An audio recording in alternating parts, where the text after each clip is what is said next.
Bienvenidos al canal de YouTube de Ediciones Rodio.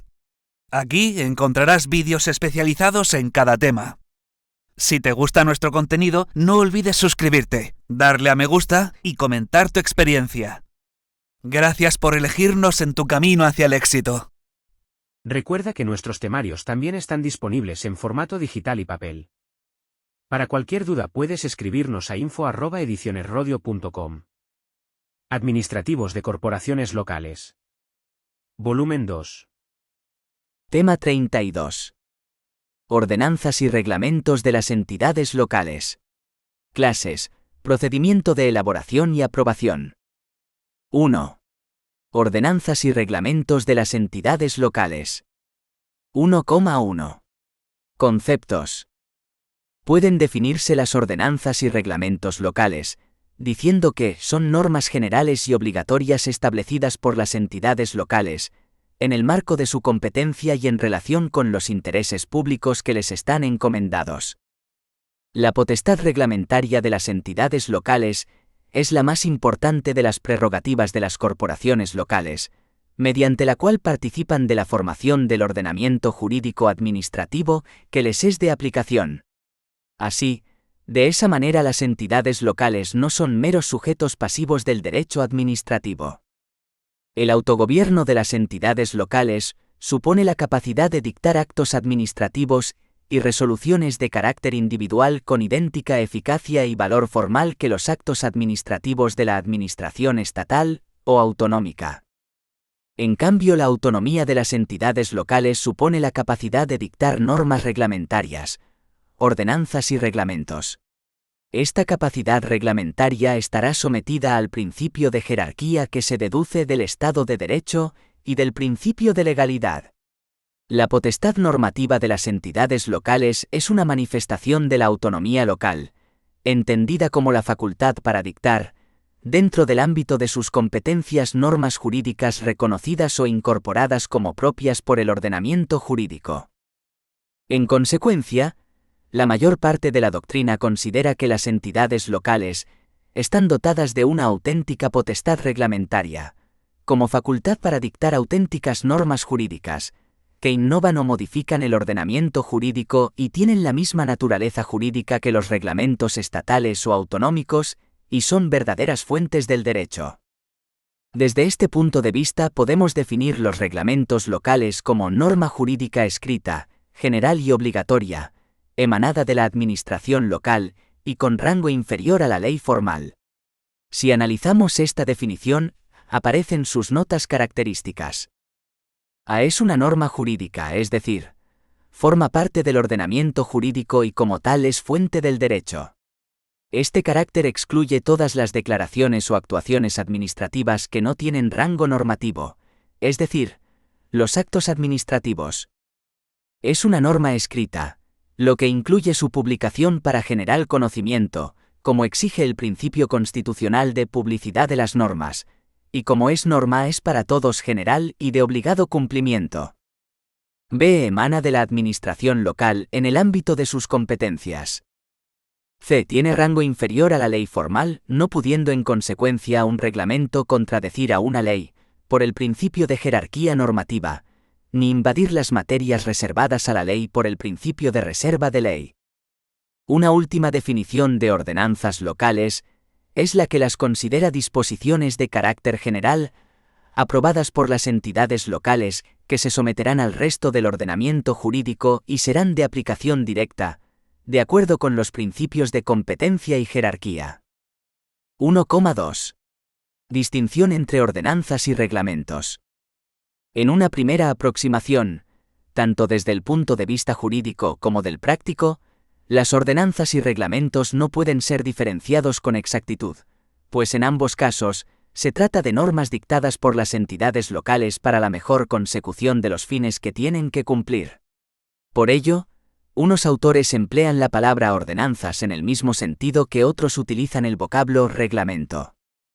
No obstante, siguiendo a González Berenguer, suele emplearse el término ordenanza para denominar a aquellas normas que regulan las relaciones entre las entidades locales y los administrados, van dirigidas hacia el exterior de la organización, es decir, tienen una eficacia ad extra. mientras que se utiliza la palabra reglamento para referirse a aquellas otras normas que regulan el régimen interno de las entidades locales, van dirigidas hacia el interior de la organización, es decir, tienen una eficacia ad intra. Es decir, por ordenanzas entenderíamos las normas propias de la función de policía que regulan la actividad de los administrados, mientras que por reglamentos entenderíamos las normas propias de la organización local. Sin embargo, para Garrido Falla no hay distinción entre unas y otros por su contenido, y solamente habría que acudir al procedimiento de elaboración de ambos para encontrar diferencias. A partir de la LRBRL, podemos comprobar que únicamente se utiliza el término reglamento al referirse a los llamados reglamentos orgánicos, que son los que regulan el funcionamiento de la entidad local. Respecto a las ordenanzas distinguiremos entre ordenanzas fiscales, reguladoras de los tributos locales, así como las que desarrollan la gestión, inspección y recaudación de los anteriores, y las ordenanzas locales que regulan el resto de materias locales. Es decir, aunque el criterio diferenciador sea distinto, se sigue manteniendo la diferencia entre norma externa y norma interna.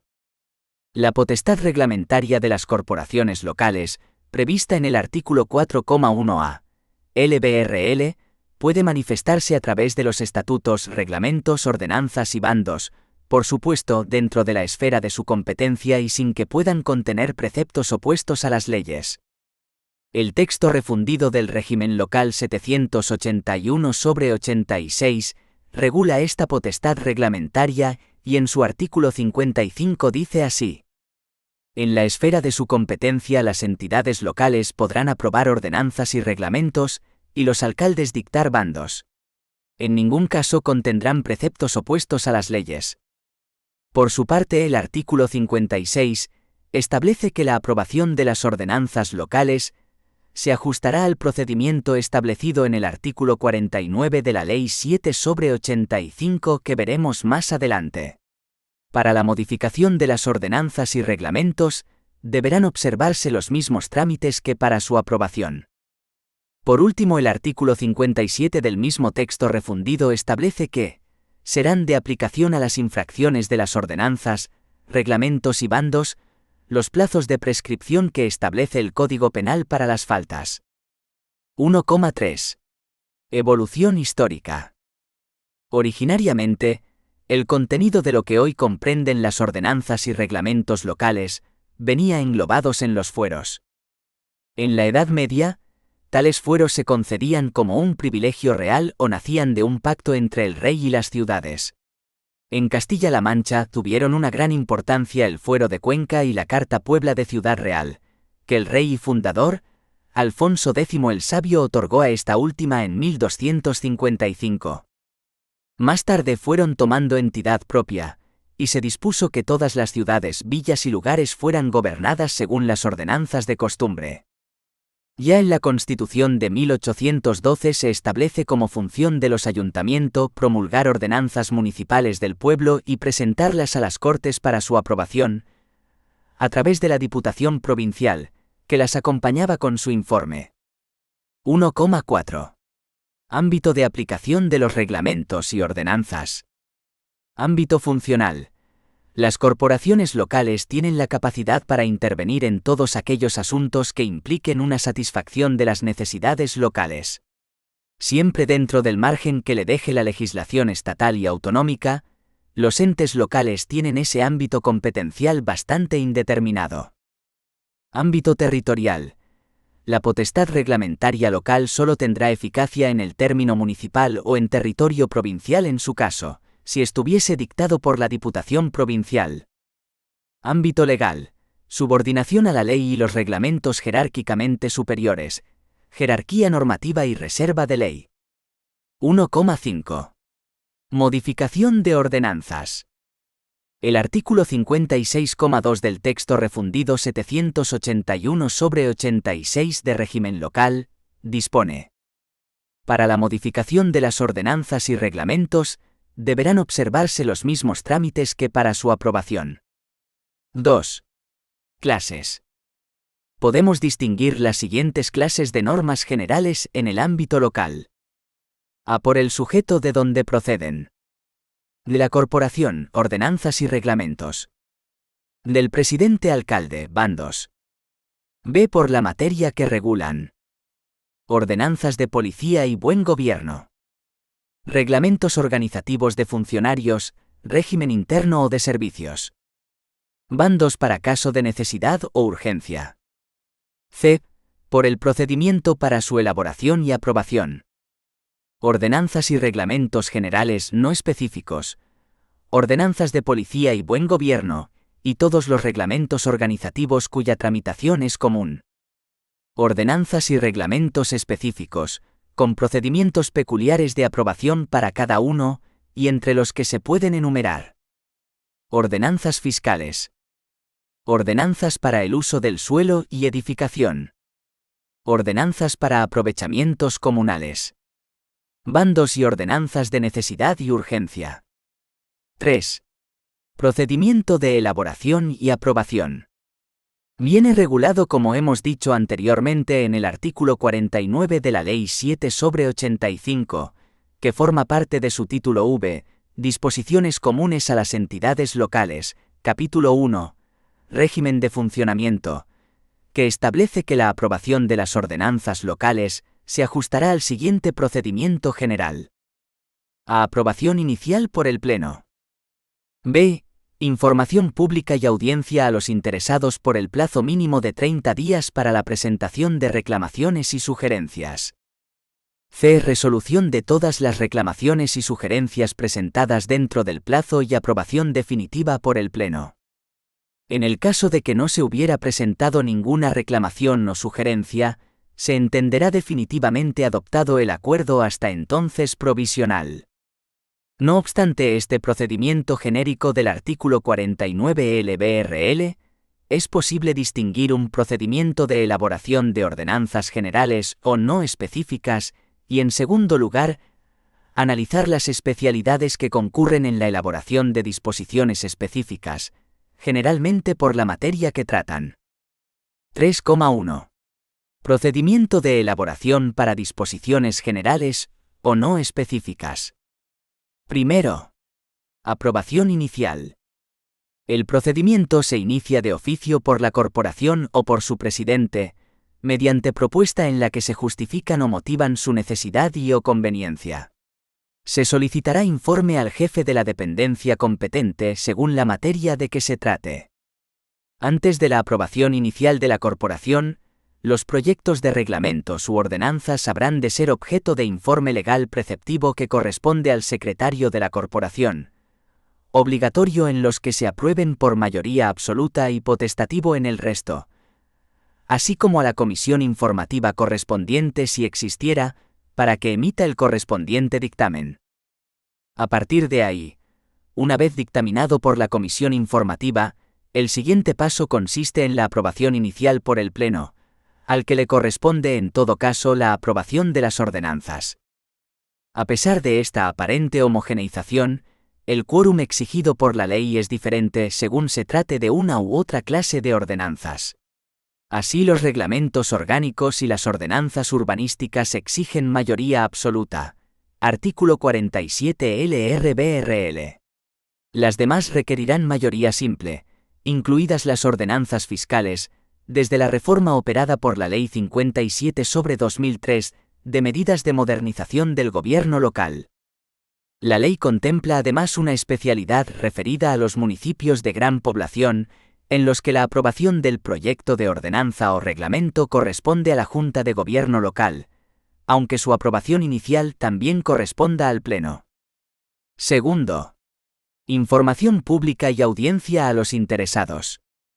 La determinación concreta de cómo deberá realizarse esta información pública será objeto, sin duda, de regulación por las leyes de desarrollo estatal y de las comunidades autónomas, que podrán ordenar la publicación de la disposición en trámite en su boletín oficial respectivo.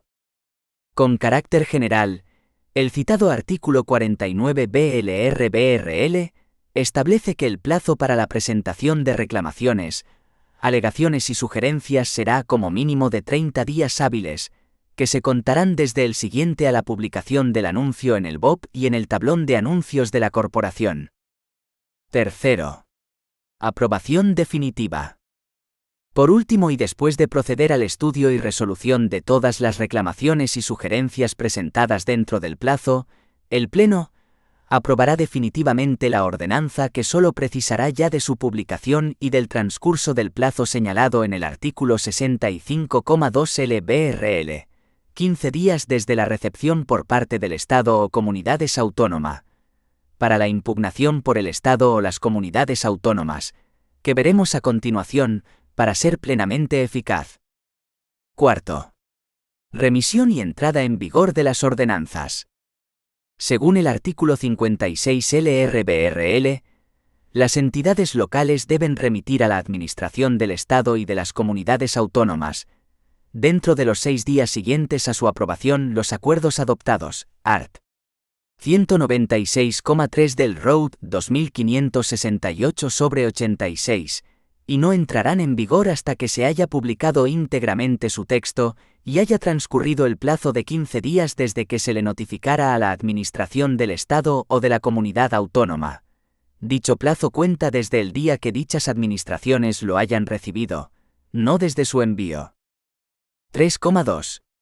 Procedimiento de aprobación de disposiciones específicas. 3.2,1. Bandos.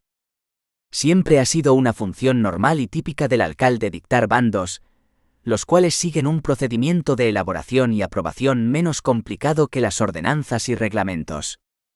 El bando es la manifestación de la potestad reglamentaria del alcalde. Al emanar de un órgano unipersonal, no le afectan las normas sobre dictamen de comisión informativa, convocatorias, quórum, etc. Además, los bandos obedecen en muchos casos a razones o motivos de urgencia, incompatibles con un procedimiento lento. El ya citado artículo 55 del texto refundido 781/86 señala que en la esfera de sus competencias las entidades locales podrán aprobar ordenanzas y reglamentos y los alcaldes dictar bandos. En ningún caso contendrán preceptos opuestos a las leyes. Según dispone el artículo 5 del Reglamento de Servicios de las Corporaciones Locales, la intervención de las mismas en la actividad de sus administrados se ejercerá, entre otros, por reglamentos, ordenanzas y bandos de policía y buen gobierno. La naturaleza jurídica de esta figura es una cuestión controvertida. Parte de la doctrina entiende que constituyen piezas derivadas de una verdadera potestad reglamentaria, mientras que otra parte la niega, alegando que no son más que el cumplimiento de una obligación establecida en otras normas. Además, al no exigirse una publicación formal de los bandos, la mayoría de la doctrina entiende que los bandos no son auténticas normas reglamentarias, sino simples recordatorios de la aplicación de las normas. Los límites serán el respeto a la ley y los reglamentos y resoluciones del municipio, y no se podrá invadir la competencia del Pleno ni de la Junta de Gobierno. Los bandos no tienen establecido un procedimiento reglado para su aprobación y se publican según los usos y costumbres de la localidad: pregón, tablón de anuncios o boletín informativo municipal. En ningún caso contendrá preceptos opuestos a las leyes o a la moral o al orden público.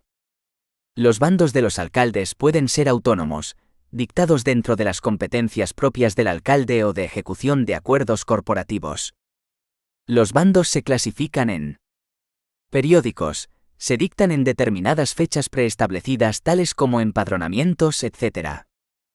De buen gobierno, dictados para regular y ordenar la vida de la comunidad, se dictan en cualquier momento o lugar para la satisfacción de las necesidades locales. De urgencia, dictados para hacer frente a situaciones imprevisibles, catástrofes o calamidades públicas. 3.2,2. Ordenanzas fiscales. El trámite de preparación puede ser idéntico al de las ordenanzas generales, redacción del proyecto de ordenanzas y dictamen de la comisión informativa. También son iguales los trámites de aprobación inicial, de exposición al público y aprobación definitiva. Podemos señalar una diferencia: la relativa a su entrada en vigor, que es al día siguiente de su publicación, salvo que en la misma se indique otra fecha.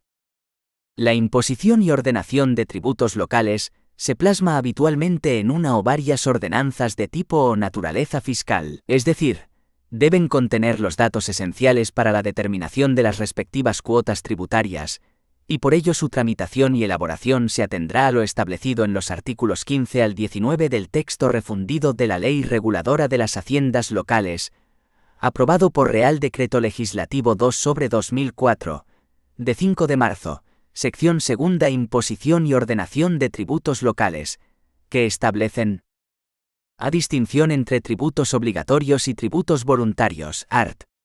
15. 1. Salvo en los supuestos previstos en el artículo 59,1 de la presente ley, que regula los impuestos obligatorios, impuestos sobre bienes inmuebles, impuestos sobre actividades económicas e impuestos sobre vehículos de tracción mecánica. Las entidades locales deberán acordar la imposición y supresión de sus tributos propios y aprobar las correspondientes ordenanzas fiscales reguladoras de los mismos. Este párrafo se refiere a los tributos voluntarios, es decir, el resto de tasas, contribuciones especiales e impuestos voluntarios, el ICIO, impuestos sobre instalaciones, construcciones y obras y la plusvalías, es decir, el impuesto sobre el incremento del valor de los bienes de naturaleza urbana. 2. Respecto de los impuestos previstos en el artículo 59,1, los ayuntamientos que decidan hacer uso de las facultades que les confiere la presente ley, en orden a la fijación de los elementos necesarios para la determinación de las respectivas cuotas tributarias, deberán acordar el ejercicio de tales facultades y aprobar las oportunas ordenanzas fiscales. Por el contrario, este párrafo se refiere a los tres impuestos obligatorios que hemos adelantado: impuesto sobre bienes inmuebles, IBI, impuesto sobre actividades económicas, IAE, e impuesto sobre vehículos de tracción mecánica, IVTM. Obligatorio quiere decir que se imponen en todos los municipios de España, pero por sus importes mínimos, y con independencia de que el ayuntamiento haya aprobado o no una ordenanza fiscal. Ahora bien, si el ayuntamiento quiere cobrar un tipo de gravamen mayor, dentro de los permitidos por la ley, o bien quiere otorgar las exenciones o bonificaciones fiscales que la ley le permita, entonces para poder hacerlo, es decir, para poder hacer uso de las facultades que la ley le confiere, entonces sí es imprescindible que lo haga a través de la aprobación de la correspondiente ordenanza fiscal. 3. Asimismo, las entidades locales ejercerán la potestad reglamentaria a que se refiere el apartado 2 del artículo 12 de esta ley, bien en las ordenanzas fiscales reguladoras de los distintos tributos locales, bien mediante la aprobación de ordenanzas fiscales específicamente reguladora de la gestión, liquidación, inspección y recaudación de los tributos locales. Mediante este apartado, las entidades locales pueden, sin contravenir la ley, adaptar lo prevenido en la Ley General Tributaria y en las demás leyes del Estado reguladoras de la materia, así como en las disposiciones dictadas para su desarrollo respecto a la gestión, liquidación, inspección y recaudación de los tributos locales. B. Ordenanzas fiscales para tributos voluntarios, art. 16,1. 1. Las ordenanzas fiscales a que se refiere el apartado 1 del artículo 15, las voluntarias, contendrán al menos a la determinación del hecho imponible, sujeto pasivo, responsables, exenciones, reducciones y bonificaciones, base imponible y liquidable, tipo de gravamen o cuota tributaria, periodo impositivo y devengo. B. Los regímenes de declaración y de ingreso. C. Las fechas de su aprobación y del comienzo de su aplicación. Asimismo, estas ordenanzas fiscales podrán contener, en su caso, las normas a que se refiere el apartado 3 del artículo 15, adaptación. Los acuerdos de aprobación de estas ordenanzas fiscales deberán adaptarse simultáneamente a los de imposición de los respectivos tributos. Los acuerdos de modificación de dichas ordenanzas deberán contener la nueva redacción de las normas afectadas de su aprobación y del comienzo de su aplicación. C. Ordenanzas fiscales para tributos obligatorios, art. 16,2. 2.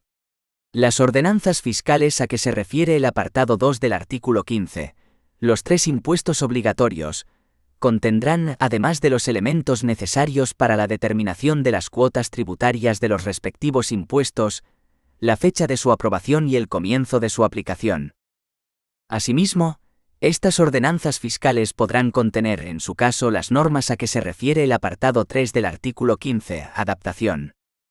Los acuerdos de aprobación de ordenanzas fiscales deberán adaptarse simultáneamente a los de fijación de los elementos regulados en aquellas. Los acuerdos de modificación de dichas ordenanzas se ajustarán a lo dispuesto en el último párrafo del apartado anterior. De publicidad, exposición y reclamaciones de los interesados, art. 17. 1. Los acuerdos provisionales adoptados por las corporaciones locales para el establecimiento, supresión y ordenación de tributos y para la fijación de los elementos necesarios en orden a la determinación de las respectivas cuotas tributarias, así como las aprobaciones y modificaciones de las correspondientes ordenanzas fiscales, se expondrán en el tablón de anuncios de la entidad durante, como mínimo, dentro de los cuales los interesados podrán examinar el expediente y presentar las reclamaciones que estimen oportunas. 2. Las entidades locales publicarán, en todo caso, los anuncios de exposición en el Boletín Oficial de la provincia, o, en su caso, en el de la Comunidad Autónoma Uniprovincial.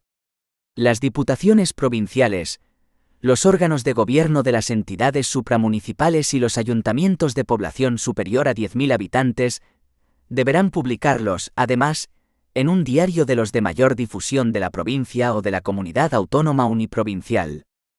3.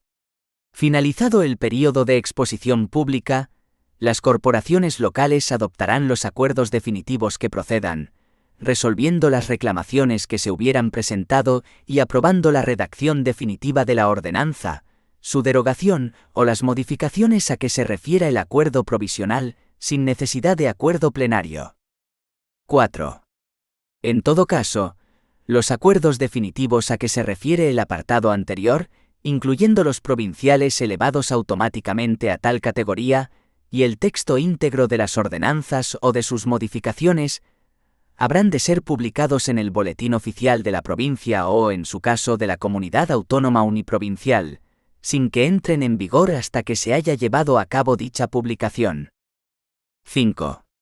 Las diputaciones provinciales, consejos, cabildos insulares y, en todo caso, las demás entidades locales cuando su población sea superior a 20.000 habitantes, editarán el texto íntegro de las ordenanzas fiscales reguladoras de sus tributos dentro del primer cuatrimestre del ejercicio económico correspondiente. En todo caso, las entidades locales habrán de expedir copias de las ordenanzas fiscales publicadas a quienes las demanden. La condición de interesado, art. 18. 1. A los efectos de lo dispuesto en el artículo 17,1, tendrán la consideración de interesados a los que tuvieran un interés directo o resulten afectados por tales acuerdos. B. Los colegios oficiales, cámaras oficiales, asociaciones y demás entidades legalmente constituidas para velar por los intereses profesionales, económicos o vecinales, cuando actúen en defensa de los que les son propios. F. Vigencia, recursos, anulación, modificación y sus efectos, art. 19. 1. Las ordenanzas fiscales de las entidades locales a que se refiere el artículo 17,3 de la presente ley, los textos definitivos, regirán durante el plazo determinado o indefinido, previsto en las mismas, sin que quepa contra ellas otro recurso que el contencioso administrativo que se podrá interponer, a partir de su publicación en el Boletín Oficial de la provincia, o en su caso de la Comunidad Autónoma Uniprovincial, en la forma y plazos que establecen las normas reguladoras de dichas jurisdicción. 2. Si por resolución judicial firme resultaron anulados o modificados los acuerdos locales, o el texto de las ordenanzas fiscales, la entidad local vendrá obligada a adecuar a los términos de la sentencia todas las actuaciones que lleve a cabo con posterioridad a la fecha en que aquella le sea notificada. Salvo que expresamente lo prohibiera la sentencia, se mantendrán los actos firmes o consentidos dictados al amparo de la ordenanza que posteriormente resulte anulada o modificada. 3.2,3. Ordenanzas para el uso del suelo y la edificación. Las peculiaridades de su procedimiento son las siguientes. Una vez redactadas se aprueban inicialmente por el ayuntamiento y se someten a información pública durante 30 días hábiles. A la vista del resultado de la información, se aprueban provisionalmente por el ayuntamiento. Después se someten a la aprobación definitiva de los órganos competentes de la Administración Autónoma, que puede adoptar las siguientes decisiones. Aprobarlas expresa y definitivamente. No aprobarlas y señalar las deficiencias que contienen, para que, una vez corregidas por la corporación, se eleven de nuevo a aprobación definitiva. No pronunciarse, y entonces se entienden aprobadas por silencio administrativo. 3.2.4. Ordenanzas sobre aprovechamientos de los bienes comunales. El aprovechamiento y disfrute de estos bienes se efectuará preferentemente en régimen de explotación colectiva o comunal. Si éste fuere impracticable, regirá la costumbre, o se aprobará la correspondiente ordenanza local. Estas ordenanzas se aprobarán por el ayuntamiento excepto las ordenanzas especiales, señaladas en el artículo 75,4 del texto refundido de régimen local, de aprovechamientos forestales, que serán aprobadas por el órgano competente de la CCAA, previo dictamen del órgano consultivo superior del Consejo de Gobierno de la CCAA, si existiese, o del Consejo de Estado. El texto refundido de régimen local regula las diferentes posibilidades de este aprovechamiento comunal. En principio podrá establecerse una explotación colectiva y simultánea de los vecinos. En caso de no ser posible, se atenderá al uso o costumbre o a las ordenanzas que lo regulen. Si la anterior opción no fuese viable, adjudicará la explotación por lotes o suertes atendiendo a dos criterios. 1. Adjudicación directamente proporcional a las familias según el número de personas a cargo, e inversamente proporcional a la capacidad económica. 2. Como última opción, si la comunidad autónoma lo autoriza, podrán subastarse los bienes comunales, teniendo en cuenta que a igual precio tendrán prioridad los vecinos del municipio. 4. Mecanismos de control sobre las disposiciones normativas de los entes locales. 4,1. Disposiciones generales. Según el art. 63 LBRL, junto a los sujetos legítimos en el régimen general del proceso contencioso administrativo, podrán impugnar los actos y acuerdos de las entidades locales que incurran en infracción del ordenamiento jurídico. A la Administración del Estado y la de las comunidades autónomas, en los casos y términos previstos en la ley. B. Los miembros de las corporaciones que hubieran votado en contra de tales actos y acuerdos. Están igualmente legitimadas en todo caso las entidades locales territoriales para la impugnación de las disposiciones y actos de la Administración del Estado y de las comunidades autónomas que lesionen su autonomía, tal como ésta resulta garantizada por la Constitución y la LBRL. Asimismo, las entidades locales territoriales estarán legitimadas para promover la impugnación ante el Tribunal Constitucional de Leyes del Estado o de las comunidades autónomas, cuando se estime que son estas las que lesionan la autonomía constitucionalmente garantizada. A esto añade el art. 65 LBRL que cuando la Administración del Estado o de las comunidades autónomas considere, en el ámbito de sus respectivas competencias, que un acto o un acuerdo de alguna entidad local infringe el ordenamiento jurídico, podrá requerirla para que anule dicho acto o acuerdo en el plazo máximo de un mes. El requerimiento deberá ser motivado y expresar la normativa que se estime vulnerada. Se formulará en el plazo de 15 días hábiles a partir de la recepción de la comunicación del acuerdo. La Administración del Estado o, en su caso, la de la comunidad autónoma, podrá impugnar el acto o acuerdo ante la jurisdicción contencioso-administrativa dentro del plazo señalado en la ley reguladora de dicha jurisdicción, contando desde el día siguiente a aquel en que venza el requerimiento dirigido a la entidad local, o al de la recepción de la comunicación de la misma, rechazando el requerimiento, si se produce dentro del plazo señalado para ello. La Administración del Estado o, en su caso, la de la comunidad autónoma, podrás también impugnar directamente el acto o acuerdo ante la jurisdicción contencioso-administrativa, sin necesidad de formular requerimiento, en el plazo señalado en la ley reguladora de dicha jurisdicción. 4,2. Impugnación por menoscabar competencias del Estado o de las comunidades autónomas. Los actos o acuerdos de las entidades locales que menoscaben competencias del Estado o de las comunidades autónomas, interfieran su ejercicio o excedan de la competencia de dichas entidades, podrán ser impugnadas por cualquiera de los procedimientos vistos según el art. 66 LBRL. La impugnación deberá precisar la lesión, o en su caso la extralimitación competencial que la MOTIF y las normas legales vulneradas en que se funda. En el caso de que, además contuviera petición expresa de suspensión del acto o acuerdo impugnado, razonada en la integridad y efectividad del interés general o comunitario afectado, el tribunal, si la estima fundada, acordará dicha suspensión en el primer trámite subsiguiente a la presentación de la impugnación. No obstante, a instancias de la entidad local y oyendo a la administración demandante, podrá alzar en cualquier momento, en todo o en parte, la suspensión decretada, en caso de que de ella hubiera de derivarse perjuicio de interés local no justificado por las exigencias del interés general o comunitario hecho valer en la impugnación. 4,3. Impugnación por atentar gravemente el interés general de España. Finalmente, el art. 67 LBRL dispone que si una entidad local adoptara actos o acuerdos que atenten gravemente el interés general de España, el delegado del Gobierno, previo requerimiento para su anulación al presidente de la corporación efectuado dentro de los 10 días siguientes al de la recepción de aquellos, podrá suspenderlos y adoptar las medidas pertinentes para la protección de dicho interés. El plazo concedido al presidente de la corporación en el requerimiento de anulación no podrá ser superior a 5 días.